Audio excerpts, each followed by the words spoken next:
Trump looks like he'll be getting his day in court, as the SCOTUS appears primed to side with the former president in his fight with Colorado to get on the ballot. Chief Justice John Roberts posed a hypothetical to the attorney representing Colorado, warning if Colorado's position is upheld, surely there will be disqualification proceedings on the other side as well. Take a look. If Colorado's position is upheld, surely there will be disqualification proceedings on the other side, and some of those will succeed. Some of them will have different standards of proof. Some of them will have different rules about evidence. Maybe the Senate report won't be accepted in others because it's hearsay. Maybe it's beyond a reasonable doubt, whatever. In very quick order, I would expect, although my predictions have never been correct, I would expect that a goodly number of states will say, whoever the Democratic candidate is, you're off the ballot, and others, for the Republican candidate, you're off the ballot, and it'll come down to just a handful of states that are going to decide the presidential election. That's a pretty daunting consequence. Well, certainly, Your Honor, the fact that there are potential frivolous applications of a constitutional provision isn't a reason. Well, no, hold on. I mean, you might think they're frivolous, but probably the people who are bringing them may not think they're frivolous.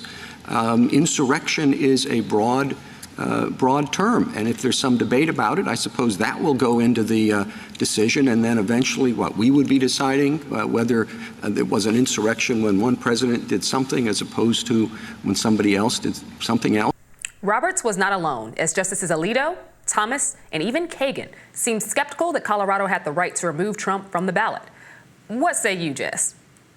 I don't know. I find it interesting that Chief Justice Roberts just there was like, well, one president does something, and then another president does something else. Is there a comparison to January 6th that Joe Biden's responsible for that we don't know about? Because it sounds to me like President Trump was the only one denying that the 2020 election went the way it did. He was the only one that gave a speech and then had everyone who was at that speech go over to Congress and then break into the building with the intent of stopping the process of counting the electoral votes. I don't think there's a comparison on Joe Biden's side. And you know what, Ameshia? I think this is just an issue that they should push back to the states. They shouldn't decide on it. I'm all for states' rights in determining who gets to be on the ballot suddenly. You know what? I think that you're exactly right here. I was not surprised at the Chief Justice's leanings, nor some of the other justices on the court. Quite frankly, I think that the evidence presented from Colorado wasn't necessarily as thought out as it probably should have been when they went before the Supreme Court. However, there is something to be said about us being in a current primary cycle where several states, Colorado wasn't the only one, there have been a handful of others who have looked towards removing Donald Trump from the ballot. There should be no question that what happened on January 6th was an insurrection. We all saw what we saw, and we all heard what we heard in terms of the many Capitol Police officers who have spoken out, as well as members of Congress who were scared for their lives on that very day. I think that the argument here of whether an insurrection happened is a very interesting one coming from Justice Roberts, or that there be different interpretations.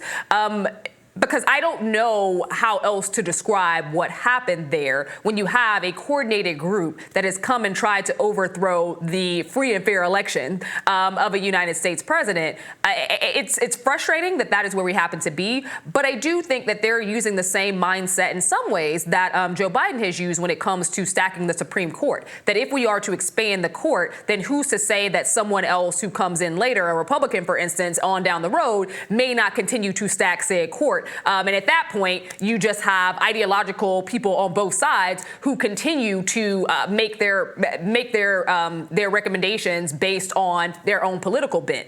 I think that was kind of where he was going. But overall, making this decision in a primary season is extremely difficult. These justices honestly don't want to really be a part of that conversation. We know how polarizing the Supreme Court is. We know that the majority of Americans are not necessarily viewing this as a very strong Supreme Court.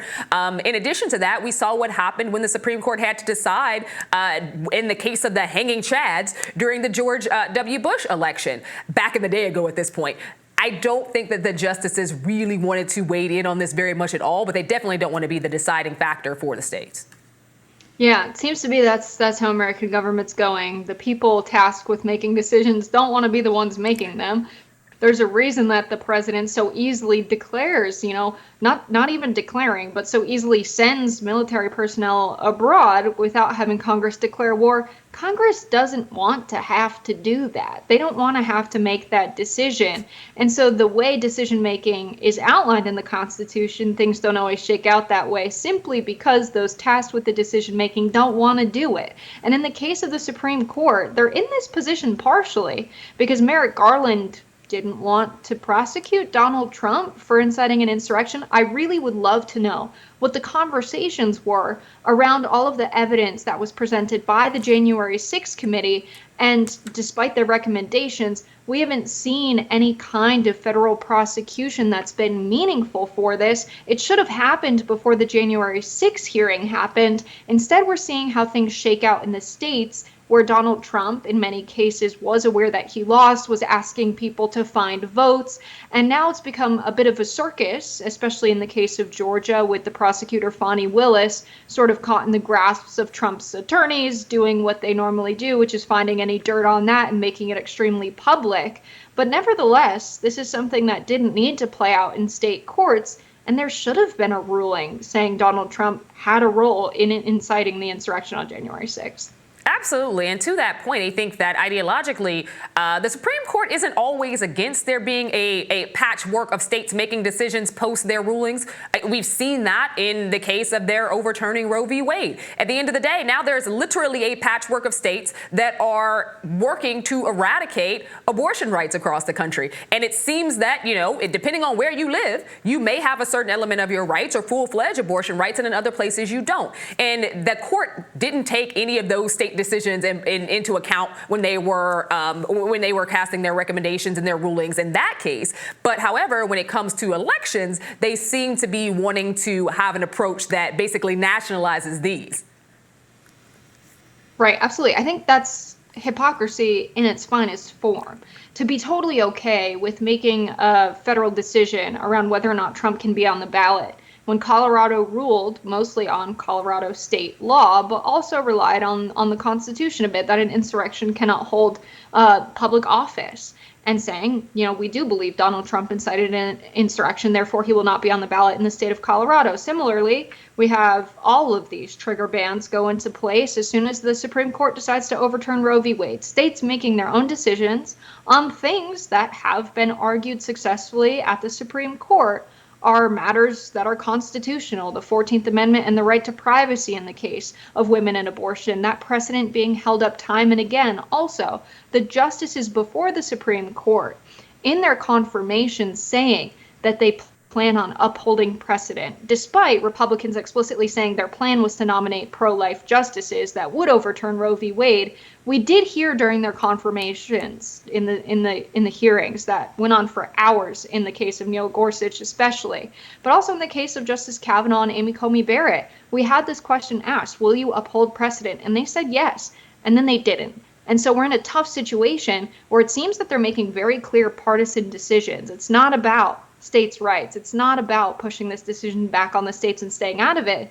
If, in this case, they decide to say, hey, Colorado, you have to put Trump on the ballot. And thanks for bringing it on home, Jess. More Rising after this.